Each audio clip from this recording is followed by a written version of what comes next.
प्रधानमन्त्री बालेन्द्र शाहको पनि हेर्न मन लागेन धेरैले उहाँको त यतिकै तारिफ पनि गर्नुभयो धेरैले हेर्नुभयो उहाँको कुण्डली हेर्नुभयो कस्तो छ हैन कतिको छ कतिको राम्रो छ कतिको देशलाई सम्हाल्नुहुन्छ भनेर चाहिँ धेरैले चाहिँ उहाँको बारेमा चर्चा परिचर्चा गरिराख्दाखेरि चाहिँ यो पटक तपाईँ एकदमै धेरै साइलेन्स बस्नुभयो हेर्न मन लागेन अथवा हेर्ने अफर पनि आएको हुँदा हुँदै पनि तपाईँले इन्कार गर्नुभयो के छ यो 83 सालको मैले प्रेडिक्सन पनि गरेको छैन यो 83 सालको मैले राशिफल पनि भनेको छैन मैले आफ्नो प्रेडिक्सन 82 सालसम्म मात्रै गरेँ है 83 साल हरेक वर्ष वैशाखको 1 गते गर्थेँ नि त मैले यो वर्ष मैले गरिनँ कस्तो लाग्यो त फर्स्ट लुक पोस्टरमा कस्तो देखिनु भयो निताजीलाई तपाईँले निता विदाउट मेकअप हो पुरै फिल्म उसले गरेको है विदाउट मेकअप हो त्यो कारणले गर्दाखेरि अरू आर्टिस्टको मेकअप हो निताको चाहिँ नि विदाउट मेकअप हो र पोस्टरले स्टोरी बोल्छ त्यो कारणले गर्दाखेरि पोस्टर हेर्दाखेरि पनि कहिले हामी त अब त्यो फिल्मसँग भिजिसकेका छौँ नि त फिल्म दिने सुटिङमा जाने त्यो गर्ने त्यो क्यारेक्टर हामीलाई थाहा छ त्यो भएर पोस्टर हेर्दाखेरि पनि त्यो नितालाई देख्दाखेरि पोस्टरमा त्यो एपियरेन्समा देख्दाखेरि नै त्यो मन अर्कै भएर आउँछ कि कहिलेकाहीँ त्यो स्टोरी हामीसँग त कनेक्ट अब हजुरहरूलाई त थाहा छैन स्टोरी र हामीलाई त थाहा छ त्यो कारणले गर्दाखेरि नितालाई देख्ने बित्तिकै त्यो निता होइन त्यो त पार्वती हो भन्ने नै आउँछ पार्वती नै हो भन्ने आउँछ स्टोरी त तपाईँहरूलाई थाहा छ अब भाद्रमा रिलिज हुँदैछ चलचित्र पार्वती अहिलेदेखि नै यति धेरै चर्चा रहेको छ अशोकजीलाई चाहिँ कतिको डिफ्रेन्ट पाउनुभयो तपाईँले अशोक भाइको पर्फर्मेन्स एकदमै राम्रो छ हामीले एक्सपेक्ट गरेको भन्दा धेरै राम्रो पर्फर्मेन्स गर्नुभएको छ उहाँले त्यही भएर उहाँलाई धेरै धेरै धन्यवाद भन्न चाहन्छु हाम्रो फिल्ममा आइदिनु भयो गरिदिनु भयो हामीले एक शब्द बोल्दाखेरि उहाँले फिल्म खेलिदिनु भयो आफ्नो टाइम मिलाइदिनु भयो इक्जाम थियो के थियो पढ्दै हुनुहुन्छ होइन त्यो कारणले गर्दाखेरि थ्याङ्क यू भन्न चाहन्छु धेरै राम्रो कार्य गर्नुभएको छ उहाँले अब विदाउट मेकअप भनेर भन्नुभयो तपाईँले होइन मेकअपमा राम्री हुनुहुन्छ कि विदाउट मेकअप चाहिँ अलिकति राम्री देखिनुभयो तपाईँले होइन निता अब एज अ मेरो श्रीमती अनि मलाई जहिले राम्रो लाग्छ मेकअप नगर्दाखेरि पनि तर यसमा चाहिँ नि कहिले पनि सुटिङको दौरानभरिमा र कुनै पनि बेलामा चाहिँ निता भनेर हेरिएन पार्वती नै भनियो त्यही भएर त्यो एउटा नयाँ क्यारेक्टर जन्माएको छ उसले पार्वती भन्ने त्यसरी हो अब राम्री त मेकअपमा पनि राम्रै छ नगर्दा पनि राम्रै लाग्छ होइन हार्डवर्क कतिको गर्नु पर्यो कतिको मेहनत छ तपाईँहरूको अब भइ त हाल्छ ती बाहेक पनि नदेखिने मेहनतहरू कतिको भयो अन सिन मेहनतहरू ब्याकग्राउन्डमा भित्र बसेर गर्ने मेहनतहरू यस्तो संवेदनशील फिल्म बनाउँदाखेरि गर्नुपर्ने रिसर्चका कुराहरू किनकि यस्तो फिल्महरू त थोरै मात्रै छन् नि त विदेशमा छन् थोरै विशेष गरेर फेस्टिभलहरूमा पनि पठाइन्छ यस्तो फिल्म त्यो कारणले गर्दाखेरि थुप्रो रिसर्च थुप्रो कुराहरू चाहिँ नि दिमागमा राखेर काम गरेका छौँ मेहनत गर्न परेको छ रिसर्च गर्न परेको छ त्यो गरेका छ धेरैले यो पनि सोध्नु होला भने त बल्ल फर्स्ट लुक सार्वजनिक हुँदैछ अब हरिहरजीलाई चाहिँ देख्छौँ कि देख्दैनौँ होला भन्ने प्रश्न पनि धेरैको हुनसक्छ के छ केही सस्पेन्स छैन म यो पार्वतीमा छैन हजुर म पार्वतीमा छैन बाहिर बसेर यो एउटा समाजको लागि एउटा यो फिल्म बनाउनमा हेल्प चाहिँ गरेँ होइन एज अ प्रड्युसर भएर तर म फिल्मभित्र कहीँ कतै केही छैन मेरो भूमिका होइन मलाई यो फिल्मले माग्दै मागेन मेरो पात्रै मागेन मेरो क्यारेक्टरै मागेन त्यो कारणले गर्दाखेरि जबरजस्ती घुस्नु मन लाग्यो यो चलचित्रमा हामीले हजुरलाई कतै पनि देख्दैनौँ र मैले यो चलचित्रमा उहाँहरूले गरे जस्तो अभिनय पनि गर्न सक्ने थिएन किनकि यो नेक्स्ट लेभल छुट्टै खालको चलचित्र छ त्यही भएर मेरो ठाउँ चाहिँ भएन यो चलचित्रमा अब अरू कुनै चलचित्रमा भविष्यमा पछिल्लो समय धेरै कलाकारहरूले के गुनासो गर्न थाल्नु भएको छ भने आफ्नो चलचित्र आउँदाखेरि चाहिँ कसैले पनि सपोर्टै गर्दैनन् भनेर चाहिँ धेरैले गुनासो गर्दै फेसबुकमा अथवा टिकटकहरूमा सामाजिक सञ्जालमा हालिराख्नु भएको हुन्छ यस्ता कुराको डर चाहिँ कतिको हुन्छ अब तपाईँहरू प्राय प्रत्येक फिल्म हेर्न गइराख्नु भएको त्यो दृश्यहरू चाहिँ हामीले देखेका छौँ विगतदेखि नै होइन अब हजुरहरूको पनि चलचित्र छिट्टै रिलिज हुँदैछ के छ कतिको अपेक्षा छ आफ्ना साथीभाइहरूबाट यस्तो छ पहिलो प्रथम त चलचित्र राम्रो हुनु पर्यो अनि त्यो राम्रो छ भन्ने कुरा चाहिँ सबैले थाहा पाउनु पर्यो त्यस पछाडि अब सपोर्ट भनेकै चलचित्र हेरेर गरिदिने त हो नि होइन धन्यवाद भनेर फेसबुकमा चाहिँ नि बेस्ट विसेस दिएर राख्ने तर फिल्म हेर्न चाहिँ नि नजाने त्यो त सपोर्ट हुँदैन। तर फिल्म हेर्न प्रत्यक्ष गइदिने, मान्छेहरूलाई लगेर जाने, साथीभाइलाई लगेर जाने, अब हामी गर्छौँ होइन, राम्रो लागेकोमा। अब कुनै मन परेन भने त अब सिधै भनिन्छ अलि आफूलाई मन लागे राम्रो लागेन भनेर। तर राम्रो लागेकोलाई चाहिँ सपोर्ट गर्नुपर्छ हामी सबैजनाले, हामी गर्छौँ र हामीलाई पनि एक्सपेक्टेसन त्यही नै हुन्छ कि राम्रो छैन भने परेन, तर राम्रो चिजलाई चाहिँ नि हामीले सपोर्ट गरिदिनुपर्छ भन्ने हो। सबैले त्यो गर्नुपर्छ जस्तो लाग्छ मलाई। हामीलाई पनि सबैजना कलाकारहरूबाट, चलचित्र प्रेमीहरूबाट त्यो चाहिँ आशा छ, त्यो भइ नै रहन्छ। सरकारबाट चाहिँ कतिको आशा छ? अब अहिले त 2/3 रासपा सरकार रहेको छ होइन, त्यो भएको भएर के छ, कतिको हेल्प गर्नुहुन्छ होला जस्तो लाग्छ यो चलचित्र क्षेत्रको लागि विशेष गरी? कलाकार नै प्रधानमन्त्री हुनुहुन्छ, थुप्रै संसद भवनमा कलाकारहरू हुनुहुन्छ होइन, उहाँहरूले यो क्षेत्रलाई बुझ्नु भएको छ। त्यो कारणले गर्दाखेरि अब धेरै दिन पनि भएको छैन, 60-70 दिन भएको छ नयाँ गभर्मेन्ट फर्म भएको। हेरौँ 6 महिना होस् 1 वर्ष होस् त्यति जेलसम्म, किनकि आजको भोलि कुनै पनि चिजहरू चेन्ज गर्न, कुनै पनि चिजमा चाहिँ ठुलो परिवर्तन ल्याउन आजको भोलि नसकिएला।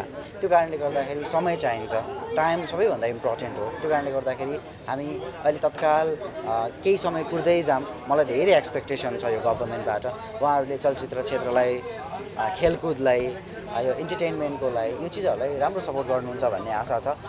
हेरौँ अब यति चाँडै चाहिँ मैले एक्सपेक्ट गरेको छैन, अलिकति टाइम होस्। पहिला मुली कार्यहरू सकाउनु पर्यो होला उहाँहरूले पनि, त्यस पछाडि यतातिर आउनुपर्ने होला। त्यो कारणले गर्दाखेरि गर्दै हुनुहुन्छ होला। रिजल्ट हेरौँ, अब अहिले केही भन्न मिल्ने अवस्था छैन, तर सपोर्ट उहाँहरूले गर्नुहुन्छ भन्ने आशा चाहिँ छ। पछिल्लो समय यो राजनीतिक अवस्थालाई कसरी हेरिराख्नु भएको छ तपाईँले चाहिँ विशेष गरी? पोलिटिकल फ्लक्चुएसन पोलिटिक्समा जहिले पनि भइ नै रहने हो। संसारको कुनै पनि देशमा राजनीतिमा विपक्ष हुन्छ, पक्ष हुन्छ, पक्षलाई भने विपक्षलाई त्यो अलिअलि चलिरहन्छ नै। तर यो 83 सालको मैले प्रेडिक्सन पनि गरेको छैन, यो 83 सालको मैले राशिफल पनि भनेको छैन। मैले आफ्नो प्रेडिक्सन 82 सालसम्म मात्रै गरेँ है। 83 साल हरेक वर्ष वैशाखको 1 गते गर्थेँ नि त मैले, यो वर्ष मैले गरिनँ। किन भन्दाखेरि मलाई यो वर्ष चाहिँ प्रेडिक्ट नगरौँ न त यो वर्ष होइन, नहेरौँ न त यो वर्ष भनेर यो वर्षको इन्टायर नेपालभरिको हेरेको छैन। आवश्यक पऱ्यो भने हेरौँला। र मलाई जहाँसम्म लाग्छ यो अब एउटा बिस्तारै राम्रो हुँदै जाओस्, आवश्यक पऱ्यो भने हेरौँला। तर यो वर्ष चाहिँ मैले सुटिङमा पनि भएर हेर्न पाइएन। अनि अर्को कुरा कस्तो भयो भन्दाखेरि ओके धेरै पछि एउटा नयाँ परिवर्तन आएको छ देशमा, अनि हेरौँ भन्ने भयो। प्रेडिक्सन हेरेको छैन। प्रधानमन्त्री बालेन्द्र शाहको पनि हेर्न मन लागेन? धेरैले उहाँको त यत्तिकै तारिफ पनि गर्नुभयो, धेरैले हेर्नुभयो, उहाँको कुण्डली हेर्नुभयो कस्तो छ होइन, कतिको छ, कतिको राम्रो छ, कतिको देशलाई सम्हाल्नुहुन्छ भनेर चाहिँ धेरैले चाहिँ उहाँको बारेमा चर्चा परिचर्चा गरिराख्दाखेरि चाहिँ यो पटक तपाईँ एकदमै धेरै साइलेन्स बस्नुभयो। हेर्न मन लागेन अथवा हेर्ने अफर पनि आएको हुँदाहुँदै पनि तपाईँले इन्कार गर्नुभयो, के छ? होइन, जस्तै कि कुनै पनि व्यक्तिको कुण्डली हेर्दाखेरि पहिला देखाउने मान्छेलाई इन्ट्रेस्ट हुन पर्यो आफ्नो कुण्डली देखाउनलाई, अनि बल्ल हेर्दाखेरि त्यो चाहिँ भनेका कुराहरू पनि इम्प्लिमेन्ट हुन्छन्। अब यतिकै सामाजिक सञ्जालमा भएको जन्ममितिबाट हेरेर त्यो आधिकारिक हुँदैन। त्यो कारणले गर्दाखेरि आधिकारिक मान्छेले आधिकारिक चिना बोकेर जन्ममिति बोकेर के रहेछ त हेरौँ भन्ने भयो भने हेर्ने हो, नत्र भने अब त्यो सामाजिक सञ्जालमा भएको जन्ममितिलाई राखेर यतिकै भविष्यवाणी गरेर त त्यो त यतिकैको उसको लागि त किन गर्ने भनेर मैले चाहिँ त्यो गरेको छैन। र कुनै दिन अब चिना देखाउन कोही आउनुभयो भने हेरौँला, तर त्यसरी हेरेको छैन। उहाँको त अहिलेदेखि नै आलोचना हुन थालिसकेको छ, कसरी हेर्नु भएको छ सोसियल मिडियामा तपाईँले? मैले चाहिँ नि यसलाई एकदमै सामान्य रूपमा लिएको छु। आलोचना हुन्छ काम गर्दै जाँदाखेरि होइन, एउटा चिज बनाउँदाखेरि अर्कोलाई अलिकति असर पर्न सक्छ, अर्को चिज बनाउँदाखेरि अर्को चिजलाई अलिकति असर पर्न सक्छ, अब यो हो। तर ती चिजलाई व्यवस्थापन गर्दै म्यानेज गर्दै अगाडि बढ्दा राम्रो हुन्छ। सल्लाहकारको टिमहरू अझ बलियो बनाउने। हाम्रो जस्तो कि उहाँ प्रधानमन्त्री हुनु भनेको चाहिँ नि मैले के फिल गर्छु भन्दाखेरि उहाँ प्रधानमन्त्री हुनु भनेको म प्रधानमन्त्री भएको जस्तो, तपाईँ प्रधानमन्त्री भएको जस्तो हो। तपाईँको भिजन त्यहाँ काम गर्ने हो, मेरो भिजन एउटा सोच्ने क्षमता, सोचको कुराहरू, हामीले भनेका कुराहरू, यो भएन त्यो भएन भनेका कुराहरू, त्यही भएर तपाईँ हामी त्यो ठाउँमा पुगेको जस्तो हो। तर कुनै पनि ठाउँमा एकछिन एउटा नयाँ कपडा लगाइयो भने 5-10 मिनट अनकम्फर्टेबल फिल हुन्छ नि होइन, त्यसपछि इजी हुन्छ। त्यस्तै कुनै पनि नयाँ पदमा बस्दा नयाँ जिम्मेवारी लिँदाखेरि 2-4 महिना अनस्टेबल हुन सकेला, 2-4 महिना अस्थिर हुन सकेला, त्यसपछि ब्यालेन्स सबै कुराहरू राम्रो हुन्छ भन्ने लाग्छ मलाई। तर हेर्दै जाऊँ, अब त्यो मैले ज्योतिषीय शास्त्रबाट हेरेको छैन, मेरो विचारले चाहिँ नि राम्रै होला। हजुरहरूको सम्बन्ध त राम्रै छ है सायद। प्रधानमन्त्री भइकन भेटघाट भयो कि भएन? भएको छैन, धेरै भयो भेटघाट नभएको। एकचोटि उहाँ हाम्रो विवाहको कार्यक्रममा उपस्थित हुनुभएको थियो, त्यस पछाडि भेटघाट भएको छैन।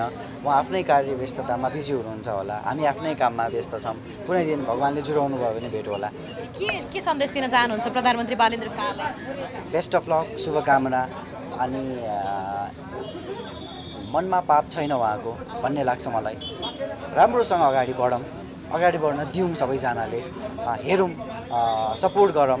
सबैजना त्यहाँ पुगेको मान्छेहरू विपक्षी पार्टी पनि राम्रो गर्नलाई नै हो, उहाँहरू पक्षमा हुनुभएको, सरकारमा हुनुभएको पनि डेभलपमेन्ट गर्नकै लागि हो। हामीले चाहेको पनि डेभलपमेन्ट हो।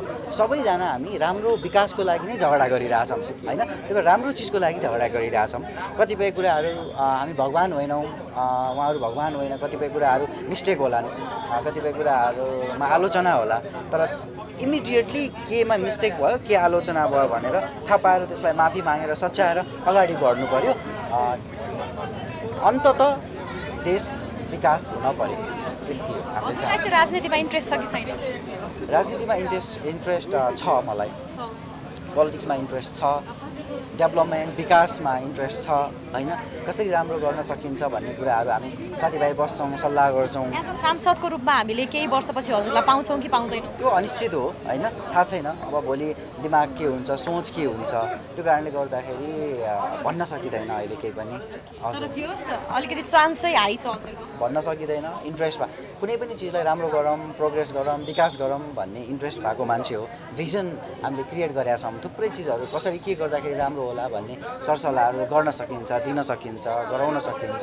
त्यो कारणले गर्दाखेरि भोलि आवश्यक पर्यो होइन, मलाई यो ठाउँमा चाहिँ मेरो आवश्यकता छ, म यो ठाउँमा भयो भने मैले यस्तो गर्न सक्छु भन्ने मलाई भित्रबाट भयो र त्यो रिक्वायरमेन्ट फिल भयो भने म कुनै दिन आउन सकौँला। र त्यो फिल भएन भने चाहिँ नि आउने कुरा भएन। कस्तो खालको सब्जेक्टमा काम गर्न मन छ? यदि तपाईँ पोलिटिक्समा आउनुभयो भने तपाईँको फर्स्ट प्रायोरिटी के हुनेछ? फर्स्ट प्रायोरिटी भनेकै बेसिक निड नै हाम्रो देशमा अहिलेसम्म बेसिक निडहरूको कुराहरू नै फुलफिलमेन्ट हुन सकेको छैन। बेसिक निडमा के पर्छ? ग्यास, खानेपानी, बाटो होइन, त्यस पछाडि सेक्युरिटी होइन, त्यस पछाडिदेखि लिएर मान्छेलाई एकदमै ब्यालेन्स गर्नको लागि बेसिक रिक्वायरमेन्टको चिजहरू नै हामीले राम्रोसँग अझै गर्न सकेका छैनौँ। त्यही भएर त हाम्रो कन्ट्री डेभलपिङ कन्ट्रीमा छ, डेभलप छैन, अन्डर डेभलपबाट डेभलपिङमा छ, कोसिस गरिरहेको छौँ। त्यही भएर बेसिक निड दिनु पऱ्यो। हाम्रो काठमाडौँ सहरमा राति 12 बजे पनि मान्छे हिँड्न सक्नु पऱ्यो।